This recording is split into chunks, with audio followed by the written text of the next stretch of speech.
الحمد لله وحده والصلاة والسلام على من لا نبي بعده. أما بعد فأعوذ بالله من الشيطان الرجيم. بسم الله الرحمن الرحيم. إنما يعمر مساجد الله من آمن بالله واليوم الآخر وأقام الصلاة وآتى الزكاة ولم يخش إلا الله فعسى أولئك أن يكونوا من المهتدين. اللہ کی مسجدوں کو تو وہی لوگ آباد کرتے ہیں جو اللہ اور یوم آخرت پر ایمان لائے ہوں اور نماز قائم کریں اور زکوٰۃ ادا کریں اور اللہ کے سوا کسی سے نہ ڈریں. ایسے ہی لوگوں سے یہ توقع ہو سکتی ہے کہ وہ صحیح راستہ اختیار کرنے والوں میں شامل ہوں گے. آمنت باللہ و بآیاتہ. معزز سامعین و ناظرین، ایسے مومنین جو دل، زبان، ہاتھ، پاؤں، مال اور دولت اور ہر چیز سے اللہ رب العزت کے مطیع اور فرما بردار ہیں، ان کا یہ فرض منصبی ہے کہ وہ مساجد کو آباد رکھیں. اس آیت سے ثابت ہوا کہ جو شخص مساجد کی حفاظت اور صفائی اور دوسری ضروریات کا انتظام کرتا ہے اور جو عبادت اور ذکر اللہ کے لیے یا علم دین اور قرآن پڑھنے پڑھانے کے لیے مساجد میں آتا جاتا ہے، اس کے یہ اعمال اس کے کامل مومن ہونے کی شہادت دیتے ہیں. مفسر قرآن حضرت قاضی ثناء اللہ پانی پتی رحمۃ اللہ تعالی علیہ فرماتے ہیں کہ عمارت مسجد یعنی مسجد کی آباد کرنے میں یہ بھی داخل ہے کہ مسجد کو ایسی چیزوں سے پاک کیا جائے جن کے لیے مساجد میں وہ بنائی نہیں گئی.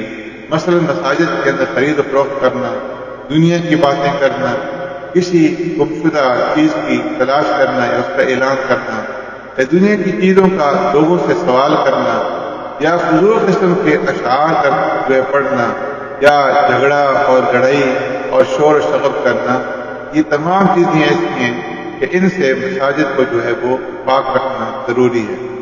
بعض سامعین پیارے پیغمبر صلی اللہ علیہ وسلم نے ایک حدیث میں ارشاد ہوتا ہے کہ جب تم کسی شخص کو دیکھو کہ وہ مسجد کی حاضری کا پابند ہے تو اس کے ایمان کی شہادت ہے، کیونکہ اللہ تبارک و تعالیٰ نے فرمایا ہے انما یامر مساجد اللہ من آمن باللہ، کہ بے شک مساجد وہی لوگ تعمیر کرتے ہیں کہ جو اللہ رب العزت کے اوپر ایمان رکھتے ہیں.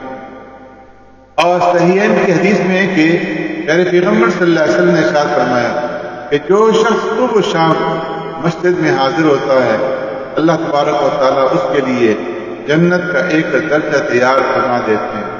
اور پیارے پیغمبر صلی اللہ علیہ وسلم نے ایک حدیث میں ارشاد فرمایا کہ جو شخص مسجد میں آیا وہ اللہ تبارک و تعالیٰ کی زیارت کرنے والا مہمان ہے اور میزبان پر حق ہے کہ مہمان کا اکرام کرے.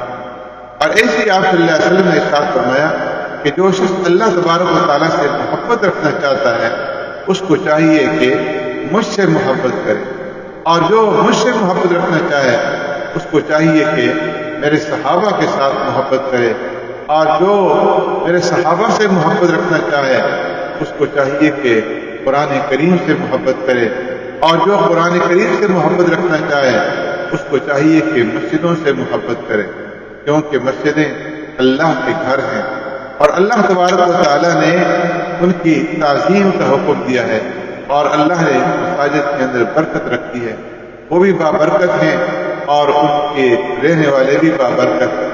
وہ بھی اللہ کی حفاظت میں ہیں اور ان کے رہنے والے بھی اللہ تبارک و تعالیٰ کی حفاظت میں ہیں. فرمایا کہ وہ لوگ اپنی نمازوں میں مشغول ہوتے ہیں اور اللہ تبارک و تعالیٰ ان کے کام بناتے اور ان کی حاجتیں پورے کرتے ہیں. وہ مسجدوں میں ہوتے ہیں تو اللہ تبارک و تعالیٰ ان کے پیچھے ان کی چیزوں کی حفاظت کرتے ہیں. معزز سامعین، پیارے پیغمبر صلی اللہ علیہ وسلم نے ارشاد فرمایا کہ جس شخص نے مسجد میں سے ناپاکی اور گندگی اور ایذا کی چیز کو نکال دیا تو اللہ تبارک و تعالیٰ اس کے لیے جنت میں گھر بنا دیں گے. اللہ تبارک و تعالیٰ ہمیں ان لوگوں میں سے بنا دے کہ جو مساجد کی تعمیر کرتے اور مساجد کو آباد کرنے والے ہیں۔ آج کی مصنون دعاؤں میں سے اللہ تبارک و تعالیٰ سے مدد حاصل کرنے کی دعا ہے۔ اللہ تبارک و تعالیٰ سے مدد حاصل کرنا چاہیں اس دعا کے ذریعے سے اللہ سے مدد حاصل کریں۔ حسبنا اللہ ونعم الوکیل، حسبنا اللہ ونعم الوکیل، کافی ہے ہمارے لیے اللہ اور وہ اچھا کارساز ہے۔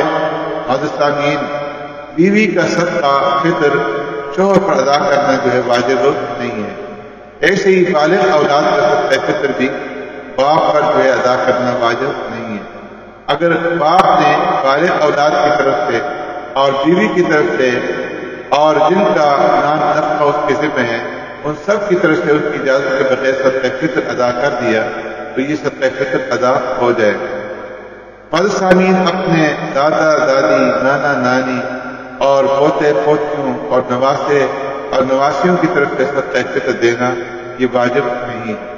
اپنے والدین کی طرف سے صدقہ فطر دینا یہ بھی واجب نہیں ہے اگرچہ ان کا نفقہ کے ذمہ ہو۔